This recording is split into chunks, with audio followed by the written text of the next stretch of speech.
So how much is that?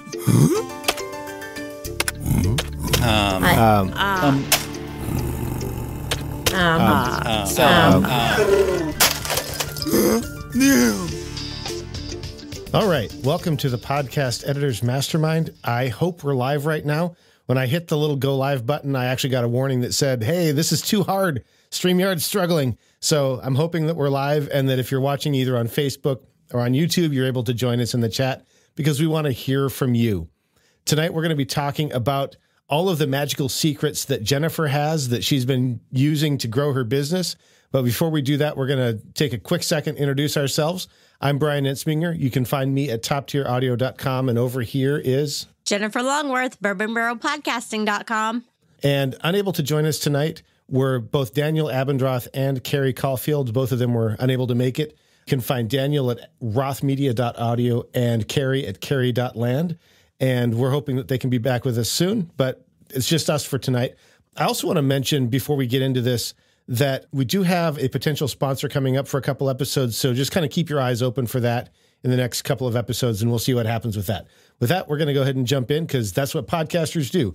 We get all this stuff out, then we jump in, we say we're going to get right to the meat and potatoes because we need cliches. So Jennifer, we're going to talk about marketing secrets. Let's dive right in, Brian. Yeah, let's dive in. We're talking about marketing secrets today. So instead of just having you spill the beans and try and share all your secrets in one fell swoop, I thought maybe we'd take a little bit of a process through this and just talk about like before, because last year I think you were kind of getting back into the editing. You'd taken a bit of time off from editing. You were getting back in, and I think you ended the year with a handful of clients. Mm-hmm. What were you doing in terms of marketing and getting your business out there that got you back to that handful of clients? I never went totally away, first of all. I just had a falling out with podcast editing. Relationship wasn't all there, and that's why I disappeared from the show for a while. But I never quit editing because I have I have one long-term client who's been with me for a few years, so she never missed a beat. And a couple others, they've pod faded since then, but whatever. But I've always kept a few. And for those of you who haven't been following along, I tripled my business in the past 6 months. So what was I doing before? Not much different than what I'm doing now. It just started to work. See, this is where I was really hoping that you'd have some secret program with a fancy name that you sell for a price. It has a 7 at the end that you can offer to us that will get us all going.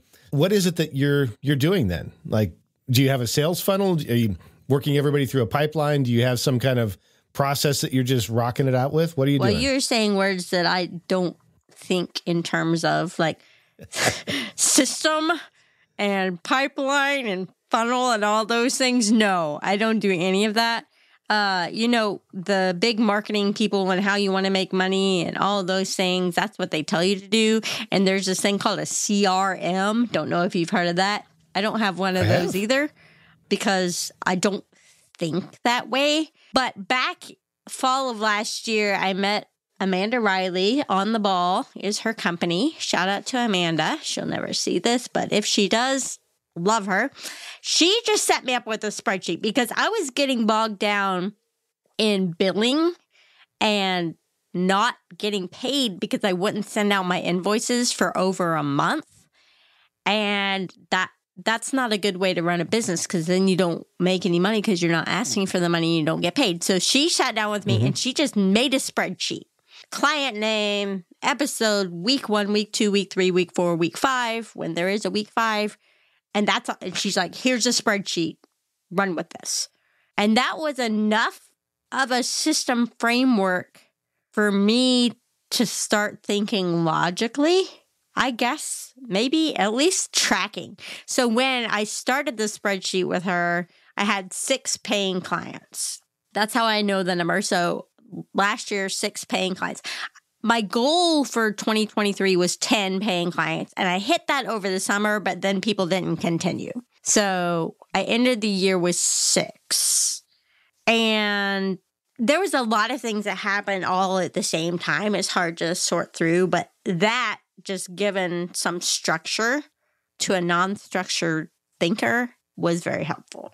So you mentioned that there was a lot of stuff happening at the same time. Yes. Can you maybe share a little bit more about that? Because believe it or not, for those that are watching, I don't know a ton of this backstory because Jennifer and I and Daniel haven't connected a ton off the show recently. So Right. I'm learning as much as you are. Well, my biggest thing is the in-person networking. Okay. I do a lot of that. I joined BNI, Business Networking International, at the beginning of the year. I've been involved in Women Leading Kentucky for a few years. I just joined, last year, I joined NABO, the National Association of Women Business Owners. If you don't remember this for the notes, I'll loop you back in later. I see you trying to get it all in. Yeah. But doing these things and being challenged as a business owner by the participants in these different groups. I can't specify what one person said or didn't say, but, asking what are your goals? I went to a speed networking thing, which is like speed dating, but it's with businesses. Mm-hmm. And you had to share your goals with your partner for the round. And I'd like, I want 10 paying clients. I want to get back to that. And they're like, okay, that's not big enough. That's all you got? Well, what does that mean in terms of numbers or revenue or whatever? And they're throwing out acronyms. I didn't understand what they meant, but I'm like, oh, I need to think about money too, not just, and Jesse watched when she's like, oh, don't just base it on number of clients and whatever. And just things clicking like that. And I don't know. Then people just started coming to me. It's like, how did this happen? You mentioned that you're having some of these conversations with other business owners mm-hmm. that are challenging you.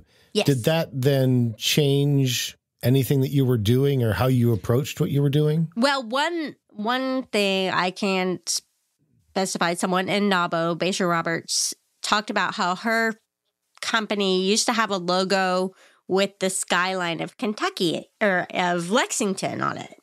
And then she felt that was limiting, changed the logo, and was able to branch out past just Lexington. So for people who have my old coasters, the brown ones, there's the state of Kentucky behind the Bourbon Barrel Podcasting logo on it. I got a new logo that doesn't have the state of Kentucky in it.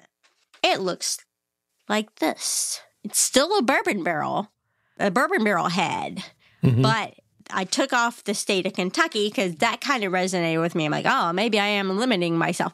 And then taking that mindset away, I mean, I still want to be your go-to person for podcasting in the central Kentucky area. That's still my niche. But I don't have the state of Kentucky on my logo anymore. So I'm thinking bigger. That was actually going to be one of my questions because I remember that I'll call it an elevator pitch because I don't remember exactly what it was. But it was very specific to, I help Kentuckians. Yep. Has that changed also for you? That is no longer on the website. It doesn't say Kentuckians on the website anymore. Okay. It was an old tagline, and it was empowering Kentuckians to change the world one podcast at a time. But now it's just empowering you. Or people, or I don't even know what it says. I don't use it very often.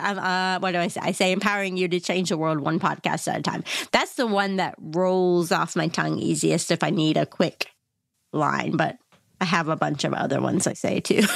So you mentioned that you're networking in a bunch of these groups. You've got BNI, Women Leading Kentucky, National Association of Women Business Owners. Did I get those right? Yep. Ha-ha! That means I win a prize. Good job. Yeah. Are those where you're finding your clients? No. Ooh, say more about that. Because you mentioned the value in the networking group, but you're not getting your clients from there. So what's going on? Not directly. So I'm getting business knowledge. And I tried to think about this ahead of time, where my most recent clients came from. One of my most recent clients who signed on for a launch package, we have been running in networking groups for a few years. And she's just now coming around to podcasting. So just like we tell all of our clients that podcasting is a long game, networking is also a long game. So she came around for years. Two others I met networking at the Podcast Movement Evolutions. And this is the first conference I've been to that has actually turned into business directly from that conference. I've spoken, I've visited, whatever. Well, good clients. I have met, I should say, I did get somebody else from one or the other, but they've already podpated. So, but this one, it just felt like, wow, I'm getting my return on this conference. Nice. And that's real nice. And one of them, I guess what it comes down to is providing value to people. And I met the girl and I was like, well, who's your media host? Well, what's a media host? Well, how are you doing a podcast if you don't have a media host? Well, we're just uploading it and pray, I guess. I don't know. And I'm like, well, here's a few media hosts. I recommend so-and-so and so-and-so. And they were like, wow, you just provided value and asked nothing in return. And that's how I got another recent client. She found me on Facebook. We have a huge Facebook group called Ladies of Lexington. You don't have to put that in the show notes. It's just for Lexington, Kentucky women. If you're a Lexington, Kentucky woman, but someone finally asked my question, are there any podcast editors or producers in town? Well, of course. So the comments blow up with my name because I've done my networking with people. Someone, not the original poster, booked a time with me. I already have her money, but she hired me. She said, okay, I'll be upfront with you. I'm interviewing multiple people. Sure. But I said, hey, how tied are you to your show name? Because you don't have a keyword in your show name, your show title. I have no idea what you're about. I had to look into this. She's like, oh, yeah, that's a good point. And then I pointed out something else on her feed or whatever. I'm like, you could improve it. And she goes, you've already provided me so much value. I'm not even going to interview anyone else. You're hired. Wow. I mean, I could have just said it costs this much to work with me, but it didn't. I was like, okay, you have me for 20 minutes or whatever on the discovery call, but I can provide you a little bit of value. You see why you should work with me, not just how much it costs. You mentioned that Evolutions was the first of those conferences that you've gotten a good client from. Was there something different about that? As I reflect on my not so good clients, I think the difference was I interviewed with both co-hosts this time, whereas before I only talked to one of them and the other one had a problem with me. So if you are going to work with someone, I'll be sure you talk to all the parties involved because there was a personality issue. But I'm like, that's been, as the kids would say, a hot minute since I've gotten clients from our conference. So I kind of almost forgot about that. I did have that. Part of why I'm asking is because I've been to several conferences and my number is 0, which is fine. I mean, I didn't go to the conference for the specific purpose of finding a client. That's just a nice bonus. Right. But I was just wondering, if there was magic in the conference itself, because I think Evolutions tends to be more industry focused as opposed to the regular podcast movement. I think is generally more beginner focused, right? There's a lot of tracks. A lot of the tracks are very basic, high level stuff, or they're purchased by somebody who's just selling them, helping you with your show, right? Right. Well, I will say that I've never gotten a client directly from speaking at one of these, but I sat behind the one girl and that's the one I provided value, telling her what a media host was and why she needed one. And then the other lady, I sat next to her and just got to talking, and I haven't raised my rates yet. So my rate is way less than what she's paying now. She's not happy with her editor. I'm like, I can save you some money. And that's not going to be my pitch after June 1st. But and we just kind of clicked and we had a lot in common and just kept talking. And I mean, it's still networking, just on a different scale. So I think before we move on from networking, we did have one question. Daniel dropped in. Even though he wasn't able to make it, he had a question for you. He's good like that. He mentioned that he wants to get involved in some networking, but he's not really sure how to get started. I don't think that I heard from you that you started with BNI and Women of so how did you get started? Okay, so how did I get started networking? Yeah. Let's go back in time to when I was a stay-at-home mom Avon lady. or even before I had kids, I sold Avon for 10 years, you know, makeup, perfume, jewelry stuff. Yep, I did that. So as a salesperson, you know, you have to get out and it's a numbers game and you got to meet people, get your stuff out there. So I started finding networking groups back in, I guess this would have been 2000, 2002. That's when my kids were little. But getting into the networking game then, and there were a few different groups I kind of got involved in then, and then a few years ago found a different one. But not all groups are for the same, I don't want to say quality of people, but that is seriously the only word coming to my head. But like some are for mompreneurs, some are for women business owners, it depends. So you have to find the right group. And if you can't find one, well, I started the Lexington Podcasters Meetup group in 2018, and I have gotten clients directly from running that group because I'm the expert in the group because it's my group. And people come to the group and they're like, who edits in here? And everyone points to me. You know? Right. They're like, oh, it's her.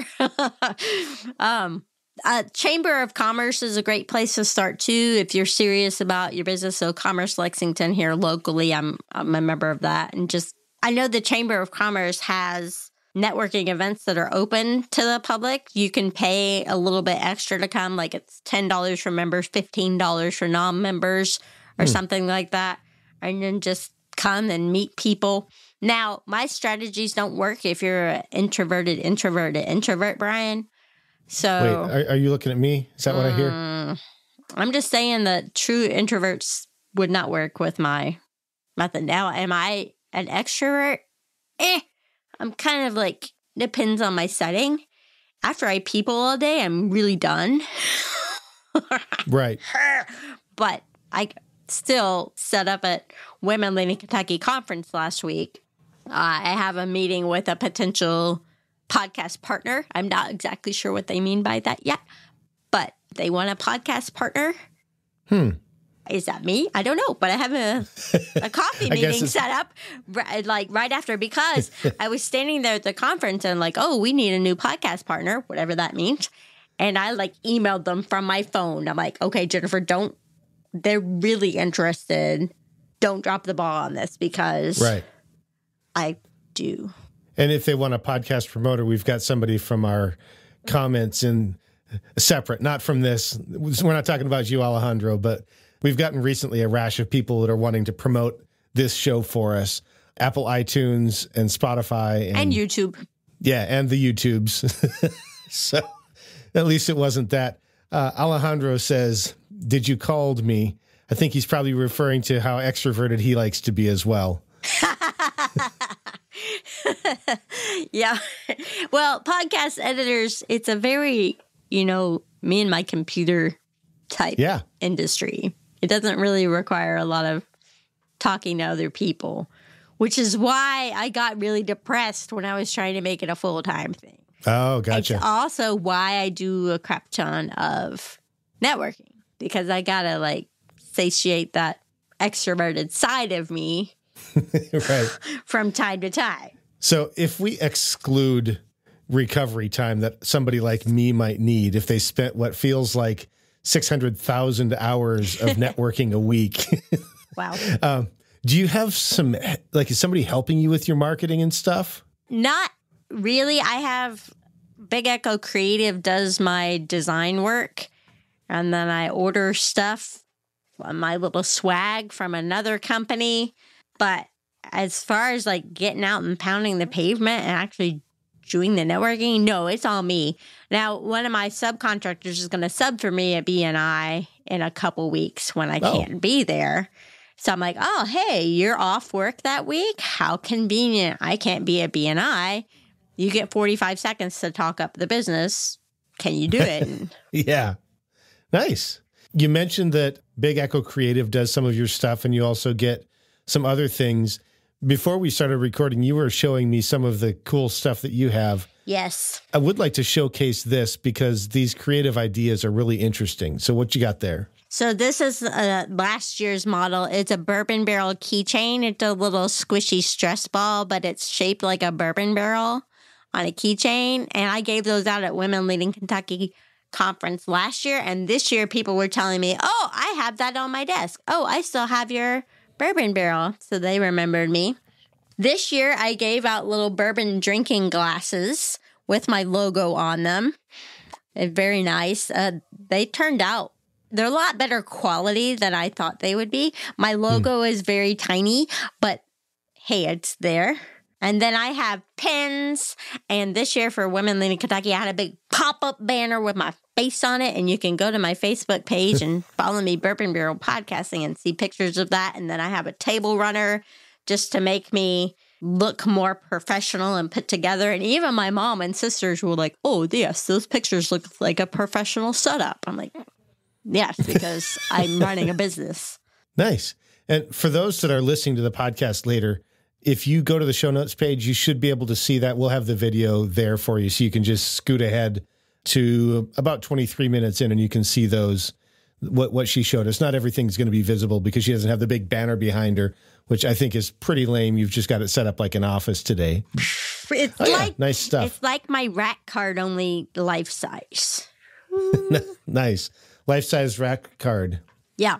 So let's see. I've got really just a couple other questions. If anybody in the chat has questions for Jennifer as well, we're glad to offer those up. As you think about the journey to, I'll call it rebuilding your business, I realize that you never totally went away, but you also did kind of let it get on life support for a bit, which I think I might be guilty of currently. So if I'm thinking to myself, hey, it's time to start rebuilding things, is there anything that you wish you would have done differently? I'll tell you, one of the things I did right before I really jumped back in is maybe it wasn't necessary, was put a ton of money into the marketing. We'll call it budget. But there's a local publication here in town that is a pay-to-play model, but you can get your picture in it and look really cool and fancy. And I got, two clients off of that, but it was very expensive and not worth it. But putting a ton of money into something makes you have skin in the game. Sure. And then you're like, oh, well, I am setting myself up as an expert being in this magazine. I should probably know what I'm doing. And do you know what you're doing? Oh, I do now. Awesome. Is there anything that you've been doing to market the business that didn't work out as well as you had hoped? Well, There's lots of money in the pay to play? Yeah, that didn't work out as well. I mean, people see you and they're like, oh, I saw you in the magazine. I'm like, oh, yeah. Okay. So, yeah, it's more like social proofing and street cred, but you don't actually get, I mean, some people are real successful with those magazines. They say that's like their top sales tool or whatever. Okay, that's not for a podcast editor. Podcast editors, we're different, in case you all didn't know. I like the term special. We are very special. And so when you think about podcasts in general, of how they're a very intimate medium, you're in people's ears, etc. And well, we're kind of the conduit of that. So it's like a relationship with your clients and their shows, and you have to like make them sound good for the listener. It's a more relational process than just finding someone in a magazine. Yeah, that's fair. I didn't get nothing from the magazine, so I can't say that, but I didn't get enough to make it. Yeah. So the question in the back of my mind is it possible that some of these people that you've now found also saw you in the magazine, and while that wasn't what pushed them over the edge, it might have been something that they considered? Possibly. I've gotten people just Googling podcast editing in Kentucky. So Don't underestimate the power of your website and Google. Do you think you'll still get that now that you've removed Kentucky from the website? It's still in my address and stuff. Oh, okay. Maybe you should share, for those that don't know, you've changed a little bit about your brand identity. I have. Which part? Well, why don't you just share, because you've changed your logo. Because of that, you've also changed your website. You probably changed some other stuff that I'm missing. So in my mind, it's possibly all germane. So we've been talking about marketing in person. Yeah. But things are different. You're sending them to arguably a different place, even though it's the same True. location. I did do my website last year But that was before I redid the logo. So it's still the old logo on the website because I don't want to pay to have the up. Yeah, I don't want to pay for the time for them just to upload a logo. So I'm waiting till I have a lot to change to update the website again. But I did redo the website because I wanted the bourbon barrel feel on the website, and that was missing before. So I redid that. Now, sending people to different places. So a couple of years ago or so, I had a company do Instagram marketing for me, Instagram and feed it to Facebook. That totally fell flat. I got nothing from that. So I was like, you know what? This is not worth it to me because nothing's happening here. So now I just post pictures of me editing or me out and about and me doing things. And I mean, is that, I get engagement on it. Is it turning into clients? No, but neither was what I was paying for. And I suppose that's a lot easier too. Yeah. And nobody's forcing me to do a reel I don't want to do.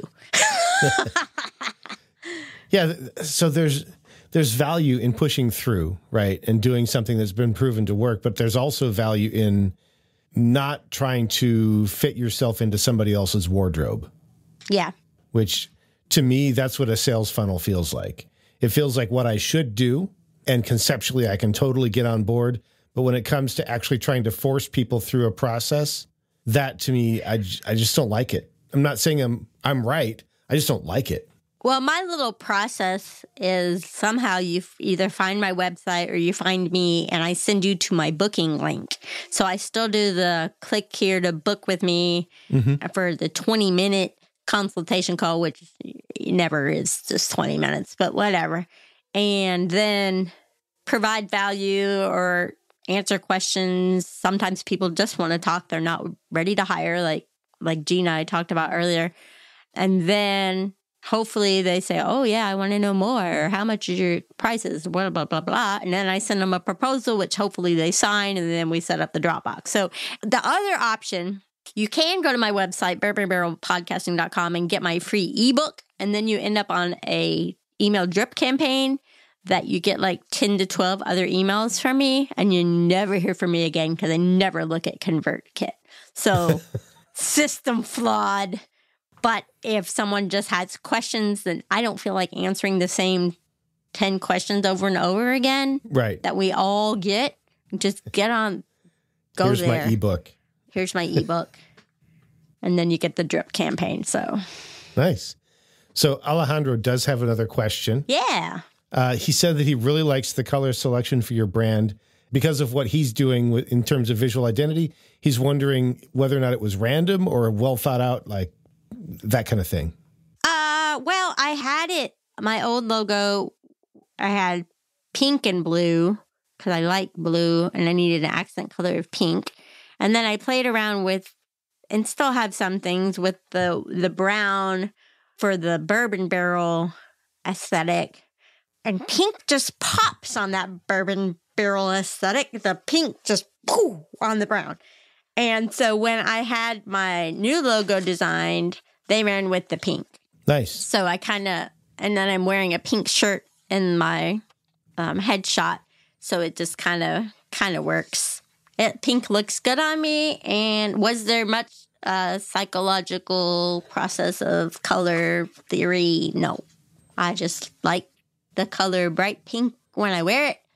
And it looks good on a bourbon barrel. So do you have a bunch of stuff in your wardrobe that's all that same pink so you can wear that and that can become your color identity? I have branded shirts that have Bourbon Barrel Podcast embroidered on them. That's right, you do, don't you? Yeah. I've got T-shirts. I've got polos. I do have a blue polo, a couple of blue ones too from when I was playing with the blue, but I need to get more pink ones so I don't have to do laundry as often. Cool.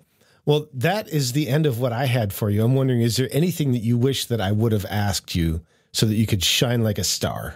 I'm trying to think, like, okay, we talked about networking, and it's hard. It's not easy. And even networking on socials, making sure every time the word podcast comes up in a thread that's not a podcast forum, make sure people know about me. So I just got a lead from LinkedIn because like just before we started, like LinkedIn, really?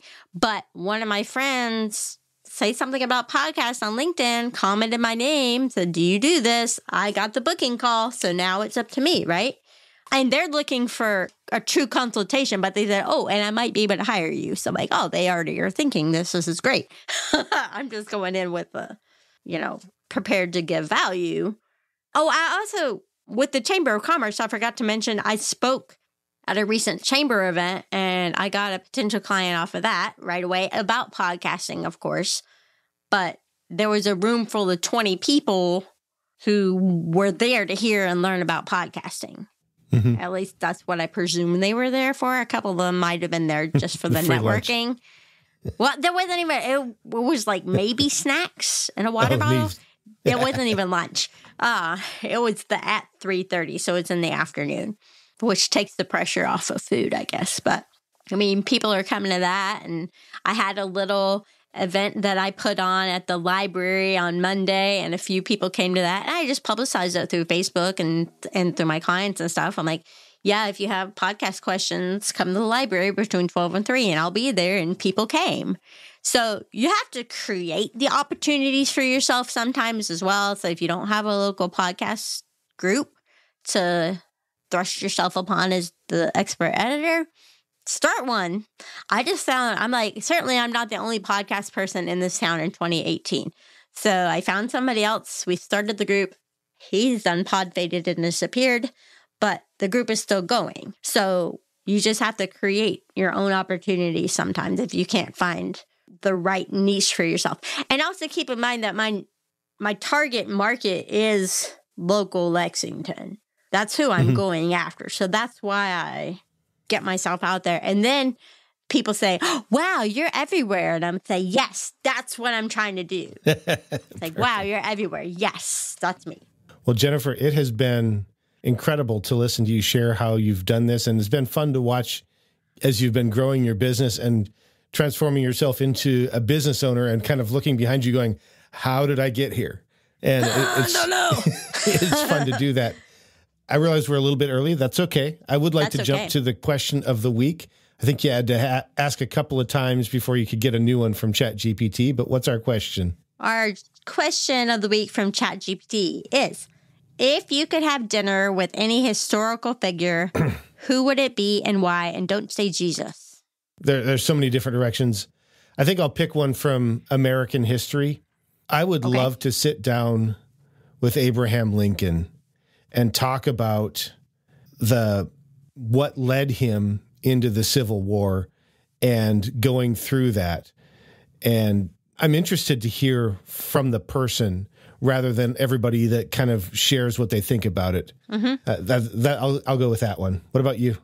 I saw the question ahead of time and I already had my person picked out. So Mary Todd Lincoln was my answer.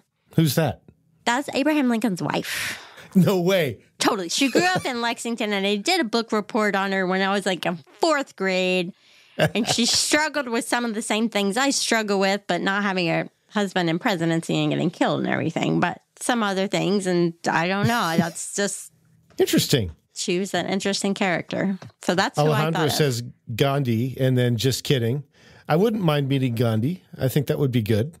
There's lots of people. I'm like, okay, well, my patron saint is St. Jane Frances de Chantal. I'm Catholic, so I would like to go meet her and say, okay, tell me what inspired you to do this or that, and how did you feel when this happened, and all the things. So that would be a cool one too. I think that wraps it up. If somebody wants to take Jennifer's place next time and be the guest, Jennifer, how would they be a guest on the show?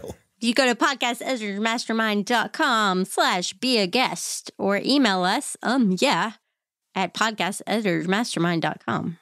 Yeah, that'll get it to us. I think that's all we've got for today. I do want to thank you, Jennifer, for putting yourself in the hot seat, letting me ask probing questions that I will probably use to try and go get business. And well, good luck. Yeah. For everybody else that joined us in the chat, thank you for being here live. If you're listening later, we're glad that you were here. The show is available in both video and audio podcast form. Alejandro's our editor. He makes the audio for us. And if you check out the website, podcasteditorsmastermind.com, for the most recent episodes, you can find both the video and the audio there at the same time, so you don't have to wonder where to go to get it. It's just all right there. And I think that brings us to the end. Am I missing anything, Jennifer? Well, I'm Jennifer Longworth, and you can find me at bourbonbarrelpodcasting.com. You can spy on me online, Bourbon Barrel Podcasting. I'm not on Twitter, though. I'm Brian. You can find me at toptieraudio.com. I am too active on Facebook on my personal account. I'm Top Tier Audio for the business stuff, but I don't do a lot of posting right now. And then unable to join us today was Daniel Abendroth at rothmedia.audio. And who else, Jennifer? Carrie Caulfield at carrie.land. Thanks, everybody. We're glad that you could join us. We'll see you in a couple weeks. Are you hitting the big red button? I hit the big red button. Now I'm just hoping that it actually recorded. So how much is that?